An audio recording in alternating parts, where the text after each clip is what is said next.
Assalamualaikum warahmatullahi wabarakatuh. Pertama-tama marilah kita panjatkan puji dan syukur kehadirat Allah Subhanahu wa taala yang telah memberikan nikmat sehat kepada kita.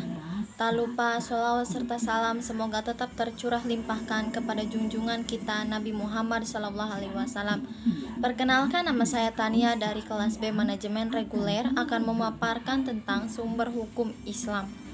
Sumber hukum Islam ialah segala sesuatu yang dijadikan pedoman atau yang menjadi sumber syariat Islam, yaitu Al-Quran, hadis, ijma ulama, dan qiyas. Yang pertama, Al-Quran. Al-Quran adalah sumber atau dasar hukum yang utama dari semua ajaran dan syariat Islam. Sebagai sumber hukum yang pertama dan utama, disebutkan mengenai sumber hukum Islam dalam urutan atau jenjang berikutnya setelah ayat Al-Quran, yakni sunnah Rasul, teladan atau contoh dari Nabi Muhammad SAW yang disaksikan oleh para sahabat. Ayat-ayat yang diturunkan dibagi menjadi dua bagian atau jenis, yaitu ayat-ayat Makkiyah dan ayat-ayat Madaniyah. Di dalam ajaran Islam terdapat ketentuan-ketentuan untuk membentuk suatu hukum, yaitu ketentuan yang terdapat dalam ushul fikih. Ushul fikih berasal dari bahasa Arab dan secara harfiah adalah akal pikiran, serta sumber hukum atau prinsip-prinsip tentang ilmu fikih. Sebab-sebab Al-Quran menjadi sumber hukum. Al-Quran adalah syariat Islam yang bersifat menyeluruh.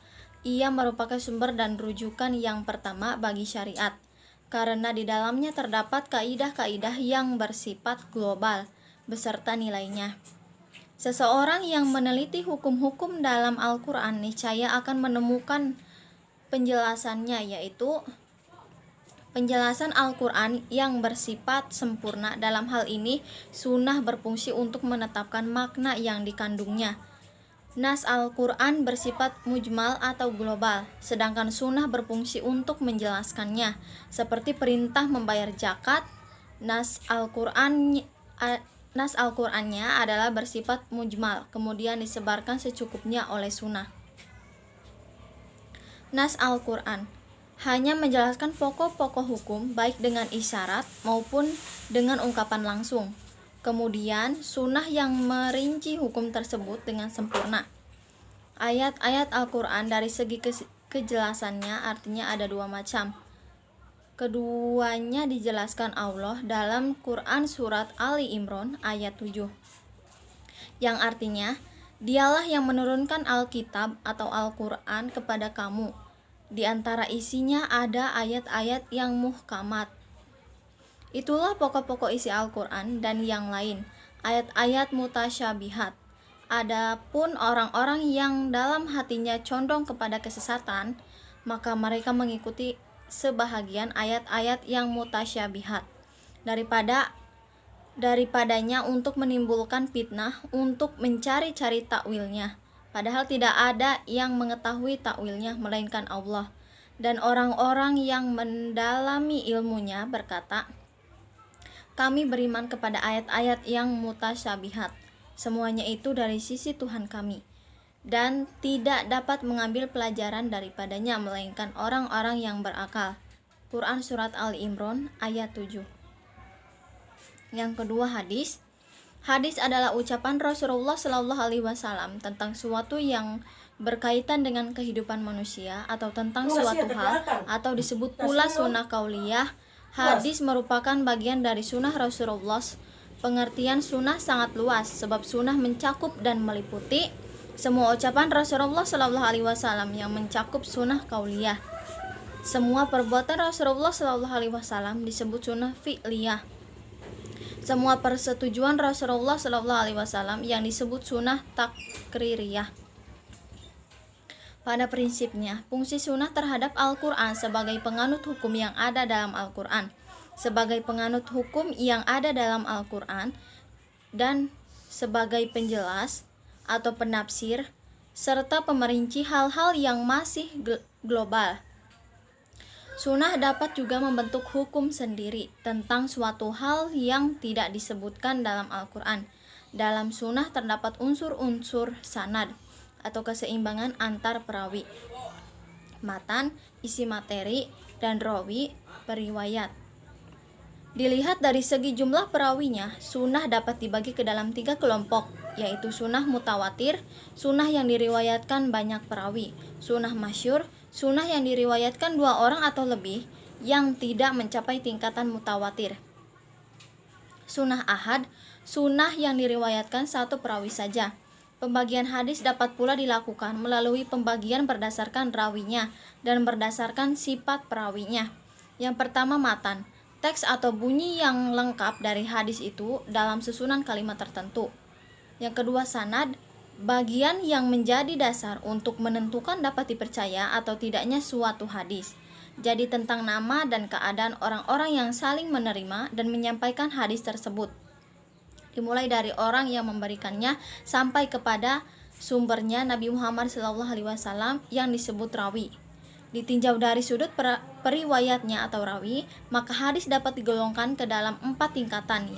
Yang pertama, hadis mutawir, hadis yang diriwayatkan oleh kaum dari kaum yang lain hingga sampai pada Nabi Muhammad SAW.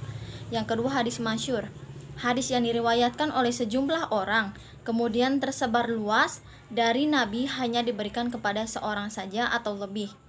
Yang ketiga, hadis ahad, hadis yang diriwayatkan oleh 1, 2 atau lebih hingga sampai kepada Nabi Muhammad SAW.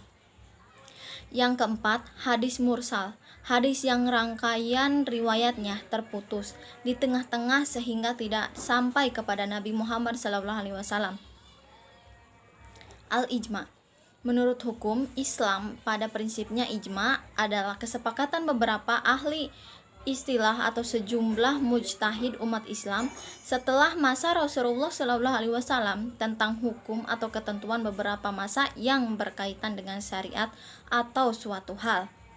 Ijma merupakan salah satu upaya ijtihad umat Islam setelah qiyas. Kata ijma berasal dari kata jam, artinya menghimpun atau mengumpulkan ijma. Ijma mempunyai 2 makna, yaitu menyusun, mengatur sesuatu yang tak teratur. Oleh sebab itu, berarti menetapkan dan memutuskan suatu perkara. Berarti pula istilah ulama fikih atau fuqaha. Ijma berarti kesepakatan pendapat di antara mujtahid atau persetujuan pendapat di antara ulama fikih dari abad tertentu mengenai masalah hukum. Apabila ditinjau dari segi adanya kepastian hukum tentang suatu hal, maka ijma dapat digolongkan menjadi ijma qati, yaitu apabila ijma tersebut memiliki kepastian hukum atau tentang suatu hal. Ijma zani, yaitu ijma yang hanya menghasilkan suatu ketentuan hukum yang tidak pasti. Pada hakikatnya ijma harus memiliki sandaran dan adanya keharusan tersebut memiliki beberapa aturan. Yang pertama, bahwa bila ijma tidak mempunyai dalil tempat sandarannya, ijma tidak akan sampai kepada kebenaran. Bahwa pendapat tentang agama tanpa menggunakan dalil baik, kuat maupun lemah adalah salah. Kalau mereka sepakat berbuat begitu, berarti mereka sepakat berbuat suatu kesalahan yang demikian tidak mungkin terjadi. Dan bahwa pendapat yang tidak didasarkan kepada dalil tidak dapat diketahui kaitannya dengan hukum syara. Kalau tidak dapat dihubungkan kepada syara, tidak wajib diikuti. Al-qiyas. Qiyas ialah menyamakan suatu peristiwa yang tidak ada hukumnya dalam nas pada kejadian yang lain serta hukumnya dalam nas karena adanya kesamaan 2 kejadian dapat dilihat hukumnya. Seterusnya, dalam perkembangan hukum Islam, kita jumpai qiyas sebagai sumber hukum yang keempat. Qiyas berasal dari bahasa Arab dan menurut bahasa yaitu ukuran dan timbangan. Menciptakan atau menyalurkan dan menarik suatu garis hukum yang baru dari garis hukum yang lama dengan maksud memakaikan garis hukum yang baru kepada suatu keadaan. Karena garis hukum yang baru itu ada persamaannya dari garis hukum yang lama. Sebagai contoh dalam hal ini yaitu surat Al-Maidah ayat 90. yang artinya, hai orang-orang yang beriman, sesungguhnya meminum khamar, berjudi, atau berkorban untuk berhala, mengundi nas dengan panah adalah perbuatan keji termasuk perbuatan syaitan. Maka jauhilah perbuatan-perbuatan itu agar kamu mendapat keberuntungan. Quran Surat Al-Ma'idah ayat 90. Menurut ketentuan nas, khamar dilarang karena memabukkan dan dampak negatifnya akan menyebabkan rusaknya badan, pikiran, dan pergaulan. Dengan demikian, sifat memabukkan dimiliki sebagai sebab bagi ketentuan hukum haram. Hal ini dapat dikiaskan bahwa setiap meminum yang memabukkan haram hukumnya, jadi dilarang di dalam hukum Islam. Manfaat hukum Islam. Adapun manfaat hukum Islam adalah supaya manusia, terutama umat muslim, mengetahui apa saja nilai hukum Islam dari setiap tindakan dan perbuatannya, yakni apakah wajib atau sunnah, dan atau mubah atau justru haram. Jika kita bisa membedakannya, maka dalam kegiatan keseharian dapat bernilai ibadah dan terhindar dari perbuatan dosa. Sekian yang dapat saya sampaikan. Mohon maaf apabila ada tutur kata yang salah. Saya akhiri, wabillahi taufiq wal hidayah. Wassalamualaikum warahmatullahi wabarakatuh.